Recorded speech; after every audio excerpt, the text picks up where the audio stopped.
네, 오늘은 사무엘하 15장 13절부터 23절까지의 말씀을 가지고 광야에 서면 비로소 보이는 것들이라는 제목으로 함께 주님의 말씀을 나누겠습니다.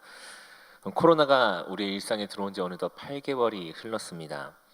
인도네시아 단기 선교 중에 코로나라는 질병이 유행하고 있으니 한국에 들어오는 그 공항에서 꼭 마스크를 써달라라는 부탁을 받고 마스크를 급히 구해 들어온 것이 엊그제 같은데 벌써 이제 마스크는 너무나 당연한 것이 되었고 당분간 해외 단기 선교는 꿈도 꿀 수 없는 그런 상황이 되었습니다. 이전에 촬영했던 영화나 TV 프로그램을 보면 등장하는 마스크를 쓰지 않는 사람들이 이제는 낯설게 느껴지는 그런 시대가 됐죠. 이런 시대 속에서 많은 사람들이 코로나 블루 혹은 코로나 앵그리 같은 정서적 어려움을 호소합니다. 모든 외부 활동이 차단되고 사람들과도 단절되다 보니 우울감이 찾아오고 그 우울감이 더 커져서 이제는 사회 주변에 대해 불신이나 분노가 가득한 그런 시대가 됐습니다. 저 역시도 사역자로서, 특별히 청년 사역자로서 참 많은 부분이 아쉽고 안타까웠습니다.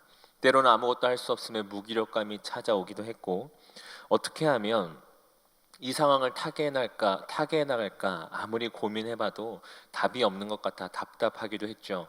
그러던 저에게 언젠가 서점에서 우연히 본 한 책 제목이 생각났습니다. 그 책의 제목은 멈추면 비로소 보이는 것들이라는 책입니다. 해민 스님이 쓴 책으로 2010년대 종합 베스트셀러 1위에 오를 만큼 많은 사람들의 사랑을 받았던 책입니다. 저는 이 책을 사서 보지 않아서 그 내용은 잘 모르지만 그 소개글에 보면 가야 할 길도 알고 해야 할 것도 알지만 차 한 잔 마시고 숨 한 번 쉬며 내 스스로를 돌아보고 도닥거려 준다면 보이지 않던 것들이 보이고 이겨낼 수 있는 길이 보인다는 그런 내용이 담겨 있는 책이다라는 것을 보게 됐습니다. 이 내용을 보며 코로나로 인한 지금에 딱 맞는 책 제목이 아닌가라는 생각을 하게 됐죠. 학교에서, 직장에서, 그리고 가정에서, 사람들과의 관계에서 나의 위치, 내가 해야 할 일들 때문에 쉼없이 달리고 있던 우리 삶을 코로나는 강제로 멈추게 했습니다. 당연한 일들이 당연하지 않게 되었고 마치 KTX처럼 숨가쁘게 달려가던 그런 우리의 삶이 무궁화호나 완행열차처럼 느린 속도로 바뀌었죠. 아니 때로는 멈추기까지 했습니다. 그로 인해 우리는 무심코 지나갔던 것들에 관심을 갖기 시작했습니다. 가족들과의 시간도 더 많이 보내게 되고 외부로 쓰던 에너지를 나를 위해 사용할 시간도 얻었습니다. 우리의 일상이 얼마나 소중한지 깨달았고 소중한 사람들과의 만남이 얼마나 귀한 일인지 우리의 삶에 쉼이 얼마나 필요한지를 알게 해주는 시간을 보내고 있습니다. 신앙생활에서도 마찬가지입니다. 매주 드리던 예배가 교회를 가는 일이 얼마나 귀한 일인지를 깨닫게 됐습니다. 예배와 성경 공부, 나눔과 교제가 없어지면서 혼자서 신앙생활을 유지하는 것이 얼마나 힘든 일인지에 대해서 절실히 깨닫게 되었죠. 같은 신앙을 가진 사람들이 모여서 그리스도의 몸된 교회를 이루는 일이 얼마나 기쁘고 놀라운 일인지, 얼마나 행복한 일인지를 다시 한번 생각해 보게 됐습니다. 성가대원들이 모여서 찬양을 연습하고 마음을 같이 하는 사람들이 모여서 함께 예배하며 찬양하고 기도하는 그 순간이 내게 너무나 소중한 시간이었다는 것을 깨닫게 됐죠. 이처럼 멈추면 그때서야 보이는 것들이 있습니다. 당연하다고 생각하고 무심코 지나갔던 많은 것들이 눈에 들어오고 마음에 들어오며 우리에게 소중함을 깨닫게 하죠. 그래서인지 몰라도 하나님께서도 우리의 삶을 잠깐 멈추게 하실 때가 있습니다. 바쁜 삶 속에 잊고 살았던, 보지 못했던 하나님의 은혜와 인도하심을 깨닫게 하시기 위해, 혹은 소원해지거나 아예 무너져버린 하나님과의 관계를 회복하시기 위해, 아니면 앞으로 우리 삶에 꼭 필요한 것들을 보여주시고 깨닫게 하시기 위해서 우리의 삶을 잠깐 멈추게 혹은 느리게 걸어가도록 하실 때가 있죠. 오늘 본문에 나온 다윗은 우리가 너무나 잘 아는 사람입니다. 다윗 어떤 사람입니까? 하나님의 마음에 합한 자 다윗. 이스라엘 왕으로 나라를 안팎으로 강하게 만들고 다윗의 왕조가 끊어지지 않을 것이라는 약속을 받았던 그 사람, 예수 그리스도의 조상이 되는 그 사람, 그 다윗, 이것이 우리가 너무나 잘 알고 있는, 그리고 자주 이야기하는 다윗의 모습입니다. 그런 다윗에게 두 번의 광야 생활이 있었습니다. 첫 번째는 사울에게 쫓겨 다닐 때의 광야 생활이었습니다. 다윗은 골리앗을 무찔렀고 사울은 천천히요 다윗은 만만이라는 이스라엘 사람들의 그 응원에 힘입어서 많은 사람들의 인기를 얻고 승승장구하던 사람이 바로 다윗이었습니다. 하지만 그로 인해 사울의 질투를 받게 되었고 다윗은 사울을 피해 블레셋 땅으로 망명하며 광야 생활을 보내야만 했습니다. 그것이 첫 번째 다윗의 광야 생활이었고 하나님께서 다윗의 삶을 잠깐 멈추신 첫 번째 순간이었죠. 두 번째 광야 생활은 아들 압살롬의 반란으로 인해서 예루살렘에서 도망쳤을 때입니다. 다른 사람도 아니고 아들의 반란으로 모든 것을 두고 도망쳐야 했고 당시 상황으로는 다시는 예루살렘에 돌아갈 수 없을 것 같은 아주 절망적인, 다시는 회복될 수 없을 것 같은 그런 상황에 다윗은 처했습니다. 많은 것을 이루고 누리고 살던 다윗의 삶을 하나님께서 멈춰 세우신 두 번째 순간이었죠. 그리고 그 광야 생활의 시작을, 이 두 번째 광야 생활의 시작을 담고 있는 본문이 바로 오늘 말씀입니다. 압살롬의 반란 이전까지 다윗의 인생은 겉보기에는 승승장구하는 성공적인 인생이었지만 실제로는 꽤나 어두운 시간을 보내고 있었습니다. 그 시작은 다윗이 밧세바를 범한 것부터였습니다. 다른 사람의 아내를 범한 후에 다윗은 자신의 죄를 가리기 위해 그 밧세바의 남편인 우리아를 죽입니다. 나단 선지자가 그 죄가 얼마나 크고 무거운 죄인지를 이야기하고 나서야 다윗은 그 죄를 회개하지만 그 죄의 영향력은 여전히 다윗에게 남아 있었습니다. 이런 밧세바를 범한 일이 있은 후 얼마 지나지 않아 자신의 아들 암논이 자신의 딸이자 압살롬의 누이인 다말을 범하는 사건이 일어납니다. 이 일에 앙심을 품고 있던 압살롬은 2년 동안 그 앙심을 가지고 있다가 꾀를 내어서 술에 취한 암논을, 자신의 형제를 살해합니다. 그리고 도망치죠. 다윗은 전쟁이나 경제적 어려움, 재앙 때문이 아니라 자기 자식들 때문에 골치가 아픈 시간을 보냈습니다. 그렇게 3년간 도망을 치던 압살롬은 요압을 앞세워 다시 예루살렘으로 돌아옵니다. 다윗은 압살롬이 돌아오기를 내심 바랬지만 압살롬이 돌아오자 그의 얼굴을 2년간 대면하여 보지 않지요. 그러다가 압살롬과 화해를 했습니다. 그러자 압살롬은 다윗과 화해한 후에 바로 자기를 위하여 병거와 말들을 준비하고 재판을 하면서 이스라엘 사람들의 마음을 삽니다. 그러고는 그렇게 4년이 지나 압살롬은 반란을 일으킵니다. 다윗은 하루아침에 아들에게 배신당하여 왕의 자리를 잃고 도망자가 됐죠.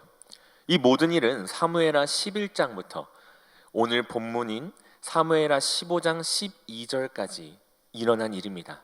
탄탄대로와 같이 보였던 그 다윗의 삶이 11년이 넘는 시간 동안 계속해서 고민거리들이 있었고 그 일들은 계속해서 다윗을 괴롭혔습니다. 그리고 성경은 이 모든 일에 대한 이유로 다윗이 밧세바를 범한 그 죄를 이야기합니다. 사무엘하 12장 10절부터 12절까지의 말씀인데요. 우리 함께 읽어보도록 하겠습니다.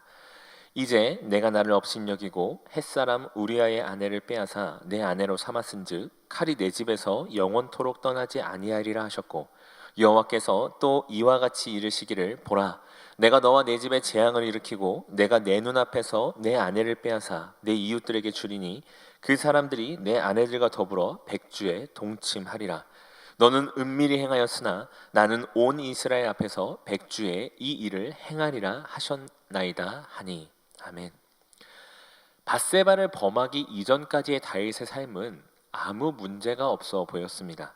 처음 헤브론에서 유다의 왕이 된 이후부터 이스라엘 전체의 왕이 되기까지, 그리고 그 이후에 블레셋과의 전쟁에서 승리하고 하나님의 궤를 다시 예루살렘에 가져올 그때까지 다윗에게는 승리밖에 없었습니다.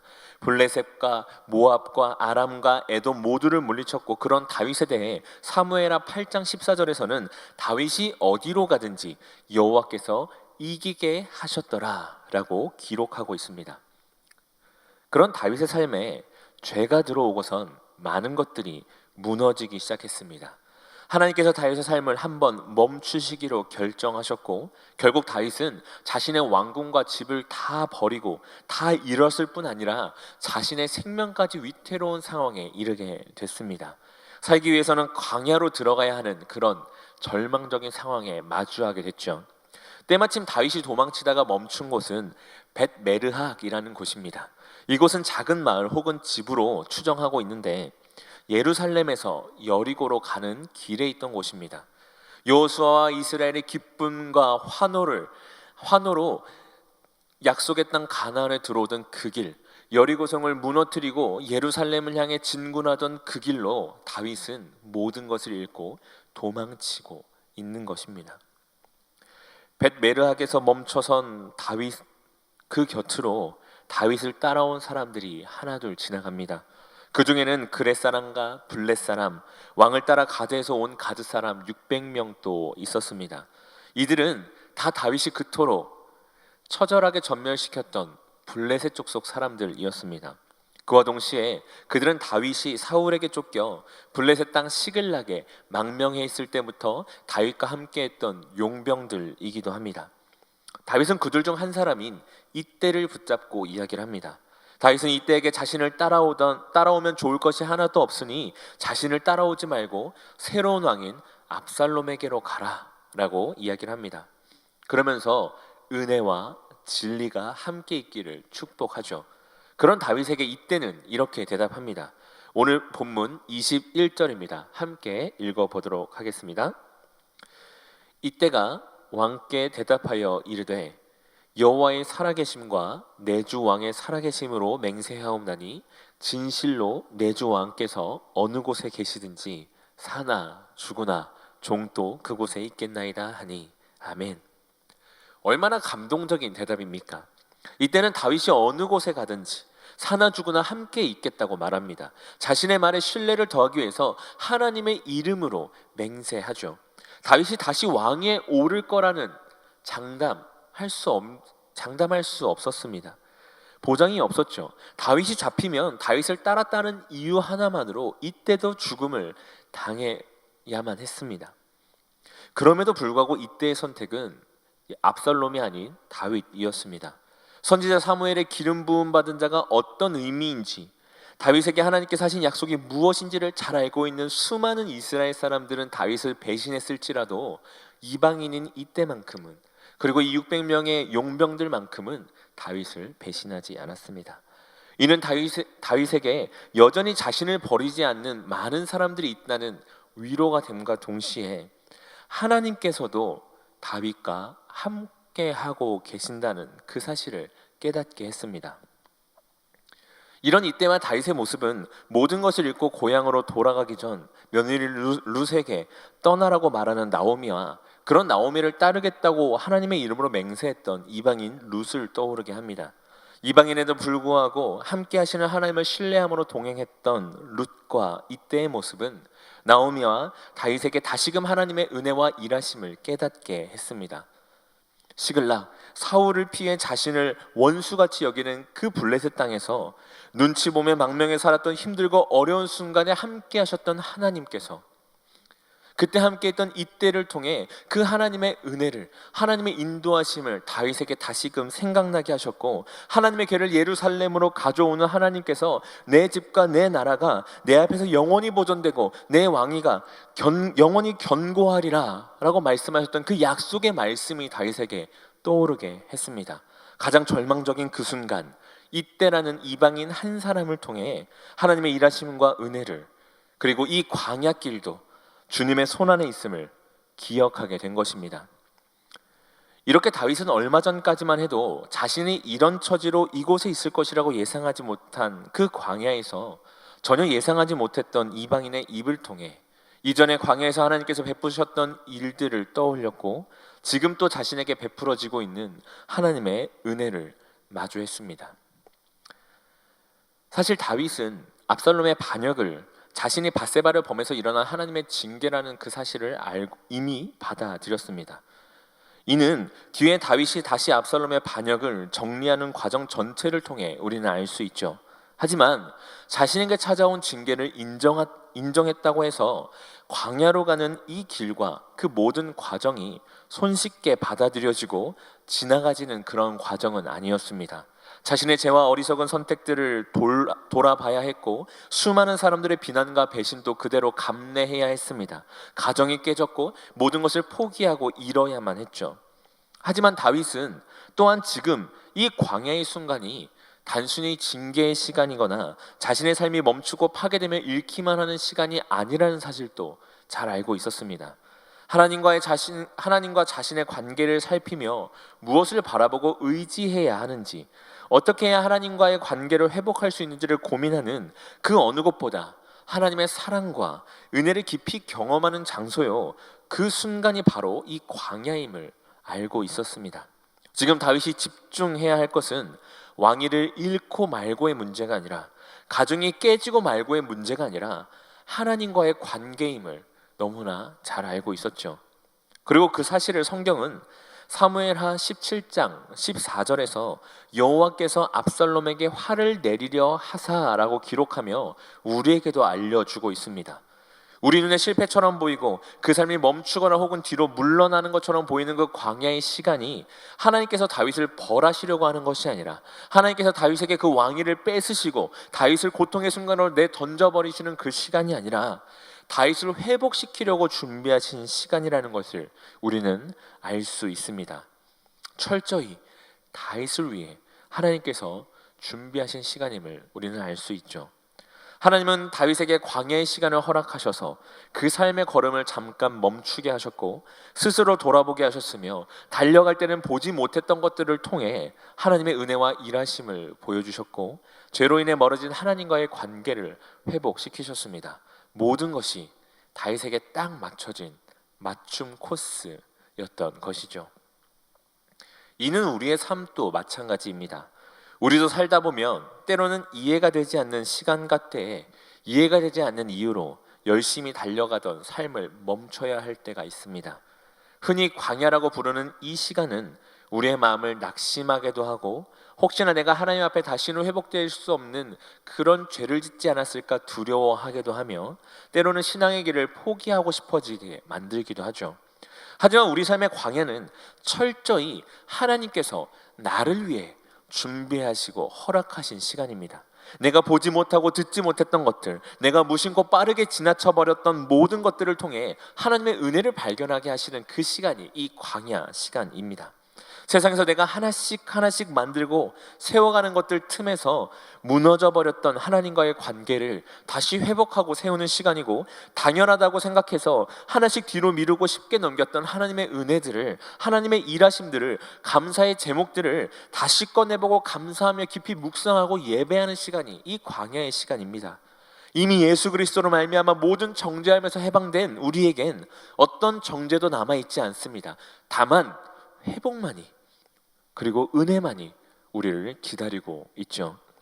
다윗이 광야에 들어가는 그 길에서 이때와의 대화를 통해 하나님의 은혜를 기억하고 인도하심을 마음에 새기며 확신할 수 있었던 것처럼, 우리의 삶에도 광야길의 어느 순간 전혀 예상하지 못했고 평소에는 보지 못했던 것들을 발견하게 될 것입니다.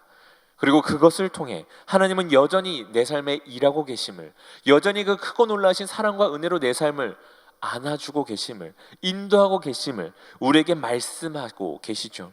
내 삶이 하나님의 인도하심에서 벗어나 버린 것이 아니라, 하나님께서 나를 포기하시고 나를 내던져 버리신 것이 아니라, 내가 하나님께 징계함으로 버림을 받은 것이 아니라, 하나님의 은혜와 사랑 그리고 자비, 내가 회복되기를 간절히 원하시는 그 하나님의 인도하심 안에 있음을 우리는 깨닫게 될 것입니다. 많은 성도님들 삶에도 광야라고 불리는 시간들이 있으셨을 줄로 압니다. 마찬가지로 제 삶에도 광야라고 부를 만한 순간들이 있었습니다. 크고 작게 몇 번의 시간이 있었는데 그 중에 한 가지는 군대에서 있었습니다. 저는 공군에서 전투기를 정비하는 정비병이었습니다. 2등병이 지나고 1병으로 한참 열심히 일을 하고 있던 중 어느 날부터 제 왼쪽 다리에 감각이 사라지기 시작했습니다. 계급도 낮고 부대의 상황도 그래서 병원에 가지 못하고 몇 개월의 시간이 흘렀고 저의 상태는 더욱 심해져만 갔습니다. 그래서 결국 아침에 일어났을 때 제 왼쪽 다리는 아무 감각이 없어서 저의 왼팔과 오른팔로 바지 가랑이를 붙잡고 왼다리를 질질 끌고 내려가야만 하는, 점호를 받으러만 가야 하는 그런 상황까지 이르렀죠. 나중에야 MRI를 찍어보니 허리에 있는 디스크가 터졌다는 사실을 알았고 급하게 군병원에 들어가 수술을 받았습니다. 그리고 더 이상 군 생활을 할 수 없다는 판정을 받고 의가사 제대를 하게 됐죠. 21살의 어린 나이에 누구보다 운동을 좋아하는 저에게, 또 넉넉지 않은 집안 사정 때문에 계속해서 일을 하며 대학교를 다녀왔고 또 다녀야 하는 저에게 허리 디스크 수술과 그로 인한 수개월의 재활 기간은 너무나 감당하기 어려운 광야의 시간이었습니다. 그때 하나님을 참 많이 원망했습니다. 20살이 돼서야 하나님을 조금 알았고 하나님을 만났다라는 그 신앙의 체험이 있었으며 은혜라는 것도 받고 이제 열심히 교회도 좀 다녀보려고 하는데 하나님께서 저에게 참 큰 시련을 주셨습니다. 저는 그 순간 하나님이 저를 광야 한가운데 버리신 줄 알았고 다시는 회복될 수 없는 절망으로 내던져 버리신 줄 알았습니다. 하나님과의 관계가 단절되었고 제 스스로 하나님을 밀쳐내며 다시는 하나님을 보고 싶지도 않았죠. 하지만 하나님은 그 순간을 통하여 오히려 제가 하나님을 더욱 깊이 알아갈 수 있도록 하셨습니다. 이제 막 신앙생활을 시작해서 교회 일이라면 열심히 도맡아서 하던 제게 내가 누구인지, 어떤 존재인지를 고민하게 하셨고 내가 왜 교회 일을 섬겨야 하는지를, 그냥 단순히 봉사하는 것 그 이전에 나의 안에 어떤 마음이 있어야 되는지를, 어떤 신앙의 토대가 있어야 되는지를 깨닫게 하셨습니다. 또 좋은 사람들을 붙여주셔서 은혜의 자리를 계속해서 갈 수 있도록 도우셨고 어떻게 말씀을 보아야 하는지, 기도는 어떻게 하는 건지, 하나님 앞에 하나님과 교제하는 것이 무엇인지를 깨닫게 하셨죠. 그 누구보다 내 몸을 의지하고 자신 있어 하던 저의 그 교만을 멈추게 하시고 하나님을 의지하고 내가 하지 못하는 것도 하나님은 하실 수 있음을 깨닫게 하셨습니다. 제가 광야라고 생각했던 그 수개월의 재활 시간을 계기로 하나님은 저의 신앙이 넓고 깊어지게 하셨고 제가 사랑하고 의지했던 것들을 포기하고 더욱 주님을 의지하게 하셨으며 제 인생의 방향도 바뀌게 하셨죠. 그냥 열심히 달려가던 때, 그냥 열심히 교회를 봉사하고 하나님 만나니까 너무 좋다라고 얘기했던 그때에는 보지 못했고 듣지 못했으며 깨닫지 못했던 것들을 하나님은 제가 광야라고 생각하는 그 순간, 그 시간들을 통해서 보게 하셨고 듣게 하셨으며 깨닫게 하셨습니다. 하나님과 더 멀어질 것만 같았던 그 시간을 통해 하나님과 더 깊어지는 시간을 제게 허락하셨죠. 사랑하는 영동중학교 성도님들, 혹시 지금 인생의 광야길을 걷고 계십니까? 풀리지 않는 일 때문에, 혹은 질병으로, 예상치 못한 사건 사고 때문에, 코로나로 인한 답답한 상황 때문에 많이 낙심하고 어려워하시며 막막한 마음으로 하루하루를 살아가고 계십니까? 광야에 서면 그때야 비로소 보이는 것들이 있습니다. 하나님은 그것을 통해 우리에게 말씀하시고 하나님의 은혜를 깨닫게 하시며 구원자이신 예수 그리스도를 바라보게 하십니다. 바로 이것 때문에 우리에게 광야의 삶을 허락하신 것입니다. 징계가 아닌 용서요, 아픔이 아니라 회복이며 포기하신 것이 아니라 포기하지 않으시기에 우리가 광야라고 생각하고 느끼는 그 시간을, 그 광야길을 우리에게 허락하신 것이죠. 따라서 우리 그리스도인들에게 광야길은 비록 그 과정은 어렵고 힘들면 다시는 가고 싶지 않은 길일지라도 그 어느 때보다도 하나님을 깊이 만나는, 그리고 경험하는 내 인생의 그 무엇과도 바꿀 수 없는 귀중한 시간입니다. 광야이기에 어떤 방해를 받지 않고 하나님과 독대할 수 있고 그 어느 때보다 하나님의 음성에 귀 기울일 수 있으며 하나님만 또렷이 볼 수 있는 그런 순간이고 그런 시간이죠. 슬픔과 아픔, 고통의 순간이요, 길이 아니라 회복과 은혜, 하나님을 깊이 만나는 그 순간이 바로 광야길입니다. 그리고 하나님께서는 그 이유를 위해 우리에게 그 삶을 잠깐 멈추게 하시고 광야길을 우리에게 허락하시죠. 이 사실을 기억하시며 인생 중에 광야길을 만났을 때 이제는 불평과 불만이 아닌 내가 경험하게 될, 그리고 깨닫게 될 하나님의 은혜와 인도하심 그리고 일하심을 기대하시는 모든 성도님들 되시기를 주님의 이름으로 간절히 소원합니다.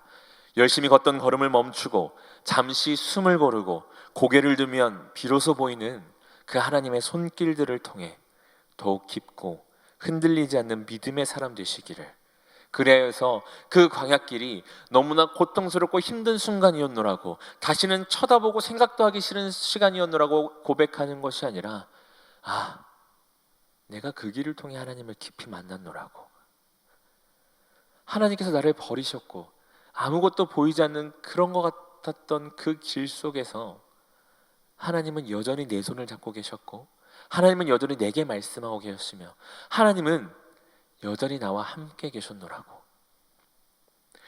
그렇게 고백하시는 우리 사랑하는 모든 성도님들의 삶이 되기를, 이거 저의 삶이 되기를 주님의 이름으로 간절히 축원합니다. 다 같이 기도하겠습니다. 하나님 감사합니다. 오늘 또 말씀을 통해 깨닫게 하시고 또 주님 앞에 우리의 마음을 결단하며 기도할 수 있게 해주시면 주님 감사합니다. 하나님 아버지, 오늘 말씀을 통해 우리의 삶에 찾아오는 수많은 그 광야의 순간들이 하나님께서 우리를 포기하시거나 버리신 것, 우리를 징계에 내버려 두신 그런 시간이 아니라 우리가 주님 앞으로 다시 돌아가고 주님께서 우리의 삶을 회복시키시며 그 하나님의 은혜와 사랑, 일하심을 경험하게 하시기 위해서 준비하신 시간임을 우리가 다시 한번 마음에 새깁니다. 하나님, 주님께서 허락하신 그 광야의 길을 걸을 때 때로는 우리의 삶이 멈춘 것 같아 보이는 그런 순간에 있을 때 우리가 좌절, 절망, 불평, 불만하며 하나님으로부터 멀어지지 않게 하여 주시고, 오히려 그 순간을 통해 하나님께서 나에게 무엇을 말씀하실지, 무엇을 깨닫게 하시고 무엇을 회복시키실지를 기대하며 그 광야길 하나님과 깊이 독대하며 걸어가는 우리가 될 수 있도록 주님 도와주시고 인도하여 주시옵소서. 다윗이 전혀 예상치 못했던 그곳에서 예상치 못했던 한 사람을 통해 하나님께서 이전 광야 시간에 행하셨던 모든 은혜들을 기억하고 앞으로 이 광야길 가운데 행하실 그 주님의 은혜를 기대하게 하셨던 것처럼 우리 역시도 평소에는 보지 못했고 듣지 못했고 깨닫지 못했던 것들을 광야 시간, 그 잠시 멈춘 삶의 시간에 보고 듣고 깨닫게 하시며 하나님의 은혜와 일하심을 기대하고 그 하나님의 은혜를 간절히 구하며 걸어가는 삶이 될 수 있도록 함께 하시고 인도하여 주시옵소서. 이 모든 말씀 살아계신 예수 그리스도의 이름으로 기도드렸습니다. 아멘. 이제는 주 예수 그리스도의 은혜와 하나님의 사랑하심과 성령의 교통하심이 오늘 주신 말씀 붙들고 내 삶에 찾아오는 광야 역시 하나님의 인도하심 아래 있음을 믿고 광야에서도 은혜를 베푸시고 일하시는 하나님을 신뢰하며 어느 상황 속에서도 주님만 바라보기로 결단하는 사랑하는 영동중학교의 성도님들 머리 위에 이제와 영원토록 함께 있을지어다. 아멘.